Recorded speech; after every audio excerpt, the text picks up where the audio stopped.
어디 계신 주님께 우리 여기 모인 이유 우리 만모와 주님. 할렐루야! 할렐루야! 할렐루야! 예.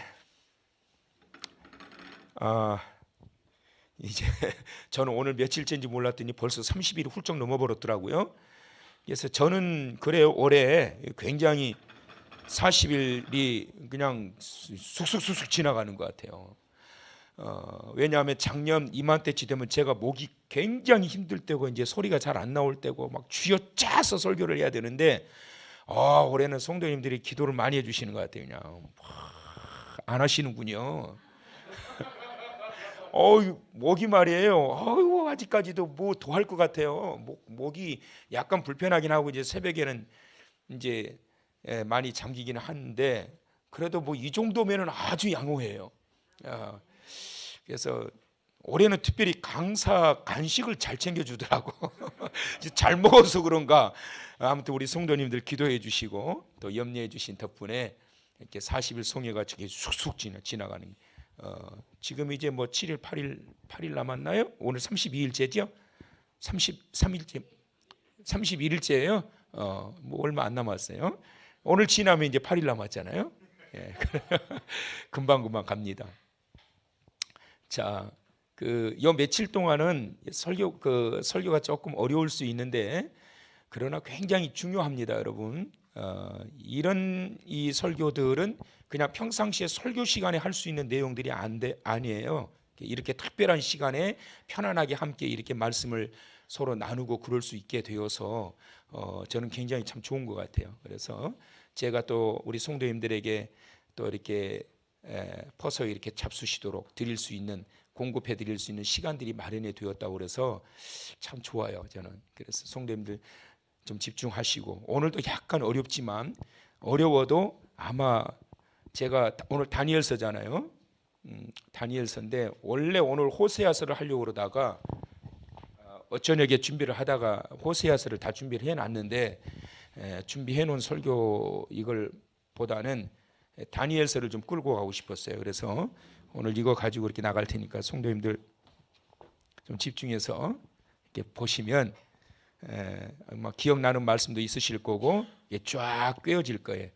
오늘 설교만 잘 들으셔도 이것만 여러분들이 마스터만 해도 어디 가서 한 2시간 동안 성경에 대해서 쫙쫙쫙쫙 이야기할 수 있는 그런 거가 될 겁니다. 영적인 자산이 되실 거예요. 그래서 이해 못하겠으니까 또 해달라고 그러지 마시고 동영상 계속 틀어서 보시면 그러면 됩니다. 그래서 오늘 그 설교 내용을 한번 보시고 자 이제 처음부터 쭉 안 가도 되겠죠. 자 이렇게 좀 도표가 여러분들이 보시기에 아마 이렇게 보시기에 또 훨씬 편하실 것 같아서 이렇게 좀 그려가지고 좀 하도록 하겠습니다.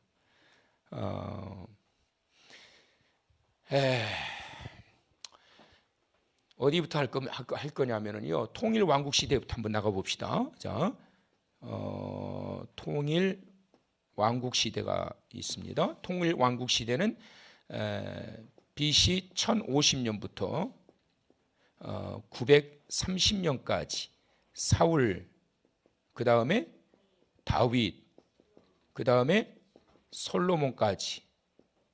그래서 이 기간 동안에 120년의 기간, 그러니까 120년 만에 통일 왕국 시대가 끝나는 거예요. 자, 여기까지 이해되셨죠? 잘 나가고 있어요.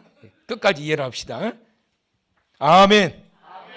자, 옆에 사람 조시는 분 있으면은 뒤에 가서 손 들고 서 있으라고 그러세요. 자, 분열 왕국 시대. 자, 분열 왕국 시대.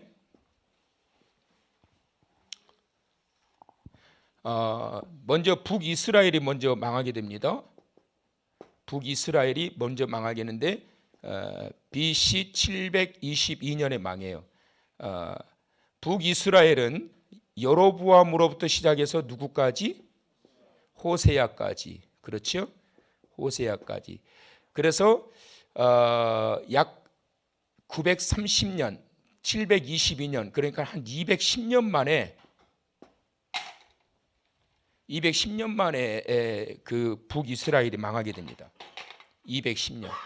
정확하게 한 208년 정도 되는데 이게 조금 플러스 마이너스 됩니다. 그래서 대략 한 210년 만에 망하게 돼요.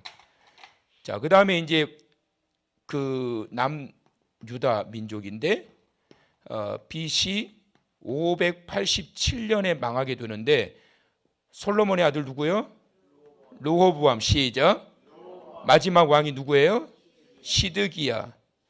이렇게 망하게 되는데 이 북이스라엘이 망하고 난 다음에 135년 뒤에 망해요. 그러니까 345년 만에 남유다 왕국이 분열되고 난 이후에 345년 만에 망하게 되는 거예요. 자, 그리고 난 다음에 이제 포로 시대가 됩니다. 포로 시대. 자, 지금 성경의 흐름을 여러분들에게 말씀드리는 거예요. 자, 포로 시대, 바벨론에 의해 가지고 망하지요. 남유다가. 누가 공격을 해왔어요? 누가 무너뜨렸어요? 몇 살짜리가? 간 4살. 누구 간 4살짜리가. 그러니까 얼마나 힘없어요. 간 4살짜리한테 당했으니. 진짜로 고지되는 거 아니시죠? 누구 간 4살. 마지막 왕이 누구라고요? 벨사살 당했다고요. 마지막 왕이. 그래서 바벨론 제국은 여러분 몇 년 만에 망했을 것 같으세요? 모르시죠? 이렇게 모르는 걸 한 번씩 가르쳐 드리면 제가 신나요. 오래 갔을까요? 오래 못 갔을까요? 오래 못 갔어요. 그래요. 47년 만에 망합니다. 자, 그 다음에 이제 페르시아 시대가 됩니다. 바사 제국. 자, 여기까지 이해되셨으면 아멘. 자, 페르시아 시대가 이제 열립니다. 자, 그래서 이제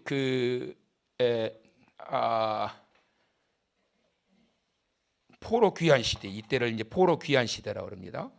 포로 귀환 시대. 그래서 이제 페르시아,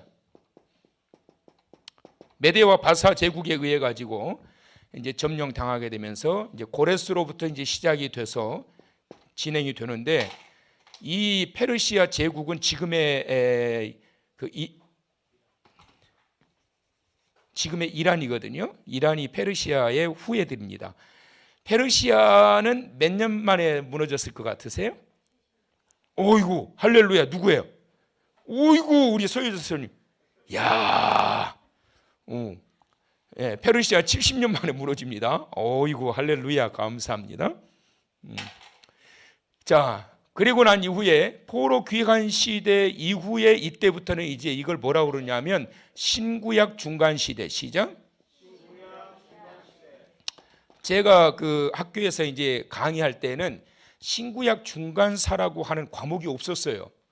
그런데 이제 제가 구약학을 강의를 하다가 이게 꽂혀버린 거예요. 신구약 중간 시대, 신구약 중간사에 꽂혀가지고 책이란 책은 죄다 한번 좀 구매를 하려고 했는데 그 당시에 책이 나온 게 4권인가?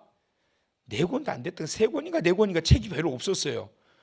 그래서 이 꽂혀가지고 제가 구약학을 강의하다 신구약 중간사를 나한테 주라. 그래가지고 이거를 한 학기를 딱 해가지고 이제 강의를 했던 기억이 있는데 굉장히 재밌습니다. 신구약 중간사를 공부하면. 그래서 이때부터 이제 신구약 중간 시대가 열리게 되는데 이제 헬라 시대가 이제 열리게 됩니다. 자, 그래서 헬라 시대에 페르시아 제국이 누구에게 무너지게 되느냐 하면 여러분 잘 아시는 알렉산더에 의해 가지고 무너져요. 알렉산더. 이거는 몇 년 만에 무너졌을까요? 그냥 대충 찍어도 되는데 몇 년 만에 무너졌을 것 같아요? 200년 만에 무너집니다. 200년 만에 무너져. 자, 그 다음에 이제 헬라 시대가 지나고 난 이후에 이제 로마 시대, 로마에 의해 가지고 헬라 시대가 이제 무너지게 되죠. 자, 로마 시대가 열리게 되는데 로마 시대는 몇 년? 500년 만에 무너집니다. 자, 그래서 여기 보세요. 통일 왕국 시대 120년에다가 분열 왕국 시대 345년 이제 이렇게 하면 460년, 약 460년 정도 이렇게 되는 거죠. 우리나라의 조선 왕조가 500년이었잖아요. 그래서 신구약 중간 시대도 로마도 500년, 신구약 중간 시대. 그러고 나서 쭉 흘러가면서 이제 메시아가 이제 등장하시게 되지요. 탄생하시게 되죠. 그래서 아마 내일 모레나 글피 정도 이제 우리가 신약으로 넘어가게 될 겁니다. 그래서 오늘 이거를 이해를 하셔야 이제 신약으로 넘어갈 수가 있는데, 그러면서 이제 복음 시대가 열리게 되는 거예요. 자, 여기까지 이해되셨으면 아멘. 자, 좋습니다. 자, 그러면 이제 들어갑니다. 자, 이제 알렉산더에 대해서 이제 먼저 보려고 합니다. 알렉산더의 내용이 오늘 읽었던 본문에 등장이 돼요. 지금 아직 등장은 안 됐지만 다니엘을 통해서 하나님께서 앞으로 이제 이 페르시아 제국이 무너지게 되면서 알렉산더, 헬라 시대 알렉산더에 의해서 이 강력했던 페르시아 제국이 70년 만에 무너지게 될 것이다. 근데 어떻게 무너지게 될 것인지를 말씀해 주고 계세요. 자, 11장 3절을 보세요. 이제 11장 3절의 말씀을 보세요. 다 같이. 자, 시작. 장차 한 능력 있는 왕이 일어나서 큰 권세로 다스리며 자기 마음대로 행하리라. 자, 누가 나타난다고요? 능력 있는 자가 나타난다. 그리고 어떤 권세를 가졌다? 큰 권세를 가졌다. 그 다음에 그는 어떻게 행한다? 자기 마음대로 행한다. 자, 누구를 지금 말씀하고 있느냐 하면 알렉산더라고 하는 자가 등장이 되면서 이 알렉산더가 세계를 정복했을 때 나이가 25살이었어요. 그래서 25살에 세계를 정복해가지고 32세에 죽게 되는데 독살돼서 죽어요. 독살돼서 와인에 독을 누가 타버렸는데 이거는 최근에 이 독을 연구하는 한 학자에 의해 가지고 주장된 그 오랫동안 알렉산더의 사인을 연구한 끝에 최근에 발표된 건데요. 알렉산더는 32살에 누군가가 그가 마시는 이 굉장히 술을 좋아했어요. 알렉산더가 그렇기 때문에 그 술 알코올 거의 중독 수준에 있었는데 그가 마시는 술에다가 아무도 모르게 독을 갖다 타가지고 그래서 독살로 죽었다라고 하는 건데, 이 알렉산더가 지금 등장하게 될 건데 그는 능력이 있고 큰 권세를 가지고 그래서 더 이상 정복할 땅이 없을 정도로 그러니까 백전백승인 거예요. 갔다 하면 그냥 무너져 버린 거예요. 알렉산더가 갔다 하면. 그래서 알렉산더의 주변에는 굉장히 힘 있는 군사, 용사들이 굉장히 몰려들었고, 그리고 수많은 사람들이 알렉산더의 편에, 그러니까 정복해 나가면서 계속 마치 이 눈덩이를 갖다 하나 굴려가지고 위에서부터 딱 굴려 내리면 갈수록 커져요, 작아져요? 막 커지는 거예요. 마치 이것처럼 이 알렉산더의 권세가 그렇게 커진 거예요. 그 누구도 대항할 수 없을 정도의 엄청난 권세를 가지게 되었다. 그런데 그는 어떻게? 자기 마음대로 행하는 자였다. 그러니까 위험 인물이에요. 어째요? 굉장히 위험한 인물이지요. 알렉산더는 철저한 인본주의 사상가였고 유물론주의자였고 그리고 권력 숭배주의자였단 말이에요. 그래서 이 알렉산더에 의해 가지고 가장 많은 박해를 받았던 자들이 누구냐면 유대인들이었어요. 그래서 이 신구약 중간 시대에는 이때에 그 유대인들에게는 엄청난 박해가 임하게 되고, 그리고 인본주의자였던 알렉산더와 그의 후예의 세력들은 갈수록 번성해가는 그러한 암울한 시대, 영적인 어둠의 시대, 이때가 바로 신구약 중간 시대 약 450년 기간이었어요. 자, 그 다음에 이제 어디를 보실 거냐면 11장 4절을 이제 보십니다. 11장 4절부터 이제 보시면 심상치 않은 내용이 나와요. 자, 3절을 이제 보세요. 장차 한 능력 있는 왕이 일어나서 누구라고요? 알렉산더인데 능력 있고 큰 권세가 있는데 어떻게 다스린다? 자기 마음대로 다스리는 자다. 그런데 4절에 보니까 그러나 그가 강성할 때에 그의 나라가 어떻게 돼요? 갈라져 천하 사방에 나누일 것이나 그의 자손에게로 돌아가지도 아니할 것이요 또 자기가 주장하던 권세대로도 되지 아니하리니 이는 그 나라가 어떻게 돼요? 뽑힌단 말이에요. 뽑혀서 그 외에 누구에게로? 다른 사람에게로 돌아갈 것입니다. 그래서 알렉산더가 몇 살에 죽었다고요? 32살에 죽었단 말이에요. 그러니까 7년 만에 세계를 정복하고 난 다음에 7년 만에 죽어요. 그래서 그가 죽고 난 다음에 그의 휘하에 있었던 가장 힘 있는 4명의 장군에 의해 가지고 그가 장악했던 모든 제국이 남북으로 갈라져 버려, 쪼개져 버린 거예요. 남북으로. 그래서 남왕국과 북왕국으로 나누어지게 됩니다. 그래서 남왕국은 프톨레미 왕조가 형성이 되고, 북왕국은 셀루쿠스 왕조. 자, 따라서 하세요. 프톨레미, 셀루쿠스, 이게 이제 북왕조. 그래서 4명의 장군들에 의해 가지고 이 정복했던 이 제국이 갈라져 버린 거예요. 그런데 이 셀루쿠스 왕조를 이끌어갔던 자가 누구냐면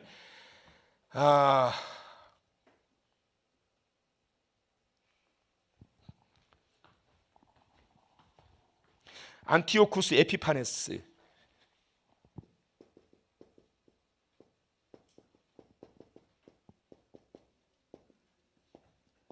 자, 따라서 합시다. 안티오쿠스 에피파네스.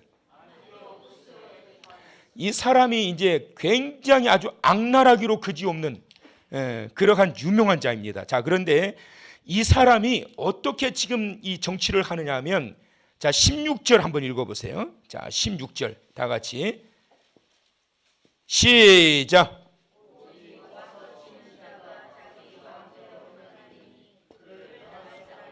자, 자기 마음대로 하는데 당해내요, 당하지 못해요?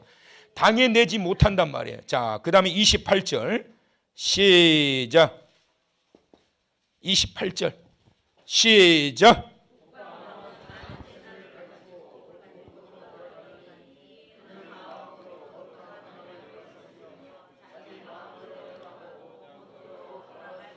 자, 어떤 왕국? 남방왕국, 북방왕국? 북방왕국. 그거 어떻게 통치한다? 자기 마음대로. 자, 36절. 자, 좀 더 크게 읽으세요. 시작.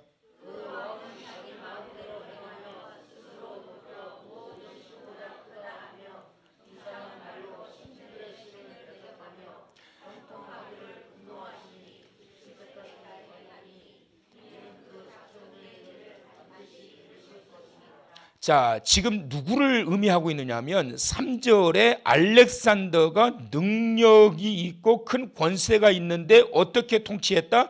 자기 마음대로 통치했다. 그런데 그 밑에 있는 자들이 또 이 분열이 되면서 4개 나라로 분열이 되면서 북왕국을 이끌어갔던 대표적인 셀루쿠스 왕조를 이끌어갔던 안티오쿠스 에피파네스가 굉장히 두각을 나타내기 시작하는데, 이 사람이 알렉산더처럼 어떻게 통치해요? 자기 마음대로. 시작. 자기 마음대로. 왜 자기 마음대로 할까요? 힘이 있으니까. 힘이 있으니까 자기 마음대로 하는 거예요. 알렉산더도 힘이 있으니까 자기 마음대로 하는 거예요. 힘이 없는 자가 자기 마음대로 돼요? 안 된단 말이에요.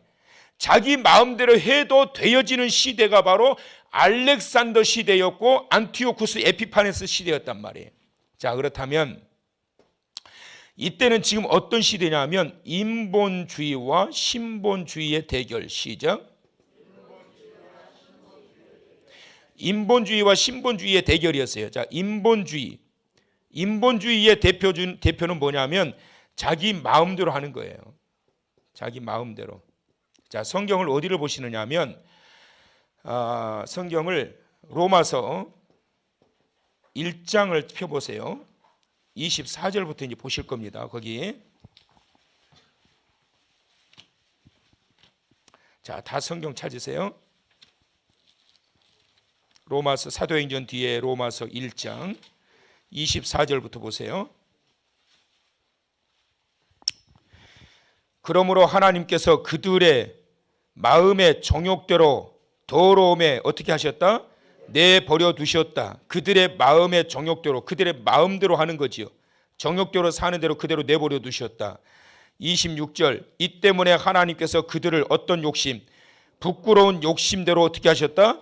내버려 두셨다. 그 다음에 28절, 또한 그들이 마음에 하나님 두기를 싫어하며 하나님께서 그들을 어떻게 하셨다? 상실한 마음대로 내버려 두셨다. 그러니까 그들 하고 싶은 대로 그냥 내버려 두신 거예요.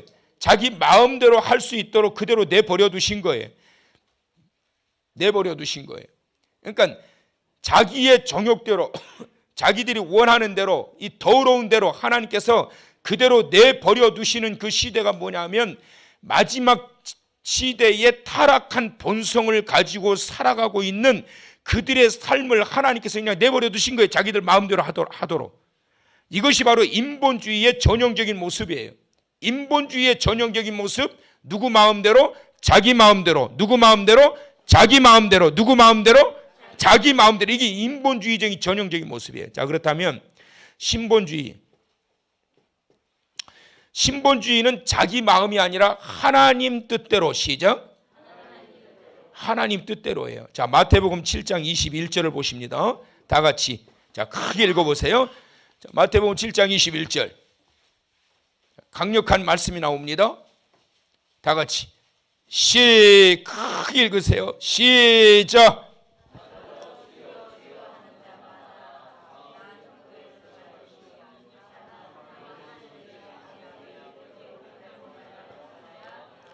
자, 자기 마음대로 들어가는 자들의 결국은 뭘까요? 그 결국은 뭐겠어요? 심판이란 말이에요. 그런데 이거 인본주의인데 신본주의는 뭐냐면 하나님의 뜻대로 행하는 자가 어디로 가요? 하나님의 나라에 들어간단 말이에요. 그러니까 신본주의는 뭐냐? 내 마음대로 사는 것이 신본주의가 아니라 신본주의는 아버지의 뜻대로 하나님의 뜻대로 내 생각과 내 마음을 내려놓고 하나님의 뜻대로 살아가는 것이 바로 신본주의란 말이에요. 그러면 하나님의 뜻이 뭘까? 하나님의 뜻이 데살로니가전서 5장을 찾아보세요. 데살로니가전서 5장 16절에서 18절까지를 보면 거기에 아버지의 뜻이 나와요. 자, 저 뒤로 열어보세요. 살전 5장.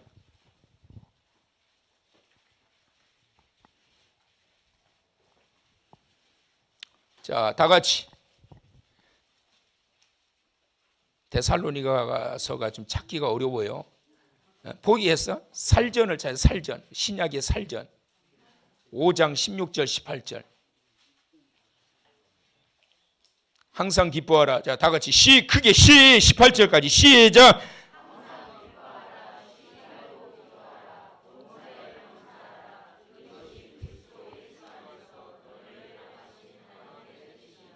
자, 하나님의 뜻을 몇 가지를 말씀하고 계세요? 세 가지. 항상 뭐하라? 기뻐하라. 그 다음에 항상 뭐하라? 그 다음에 또 항상 뭐하라? 감사하라. 이것이 그리스도 예수 안에 있는 너희를 향하신 하나님의 뜻이다. 항상 기뻐하라고 했는데 항상 기쁨이 돼요? 이게 하나님의 뜻인데 항상 기쁠 수 있냐고? 조원자 권사님, 항상 기뻐져요? 네?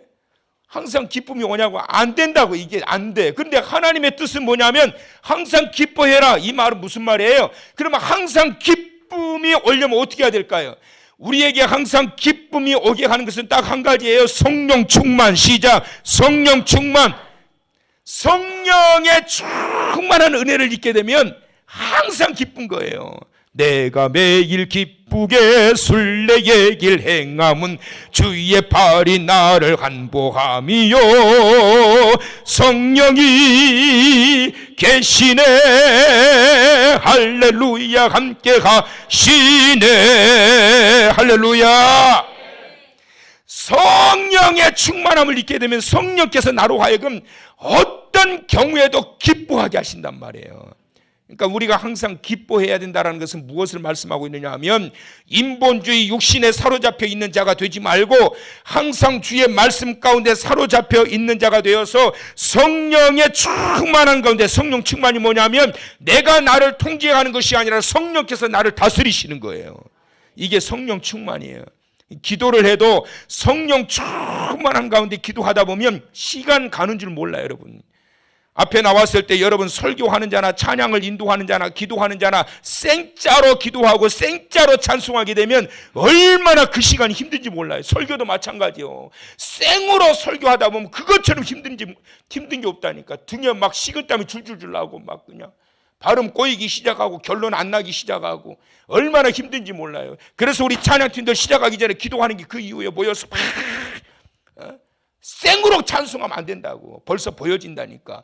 그러니까 성령의 통제하심과 성령의 다스리심 가운데 찬송을 하고 막 하다 보면 그 모습 속에 성령이 확 잡고 계시는 게 보여진다고. 그러면 여러분 성령이 충만하면 얼마나 기쁜지 몰라요. 그리고 감사할 일이 아닌데 감사가 가득하게 되고 기도가 끊어지지 않게 되고 누가 성령께서 우리로 하여금 기도하게 하신다. 8장 26절에 말할 수 없는 탄식으로 로마서에서 말씀하고 계신다니까. 주께서 나로 하여금 기도하게 하시는 거예요.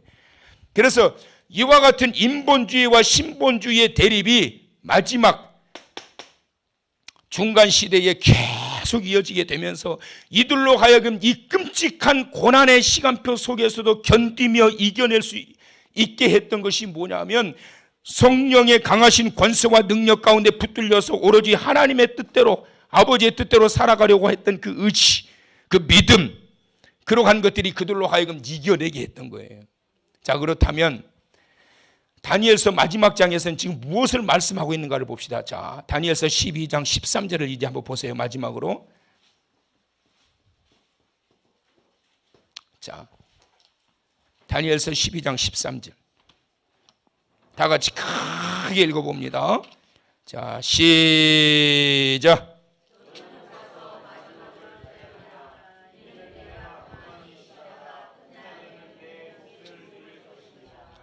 자, 여기 보면 신본주의자들이 어떤 자라고 말씀하고 있느냐면 지혜로운 자.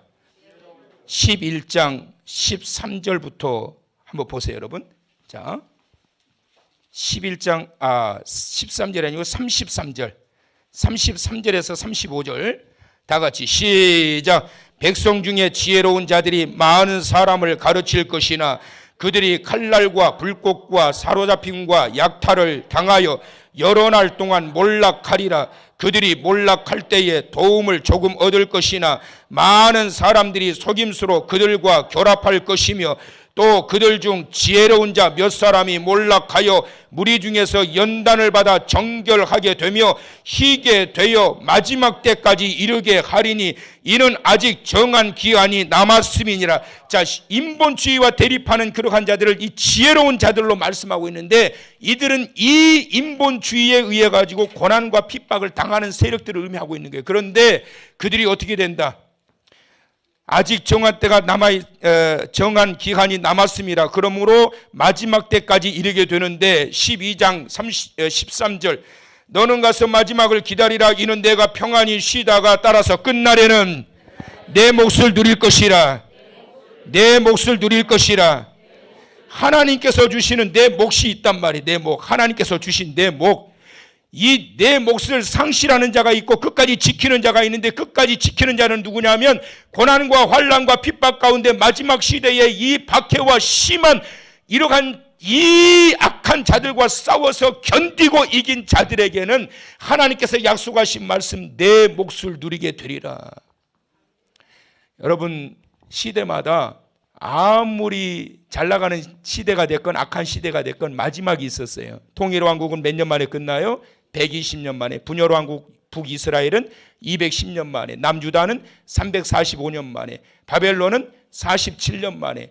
페르시아는 70년 만에.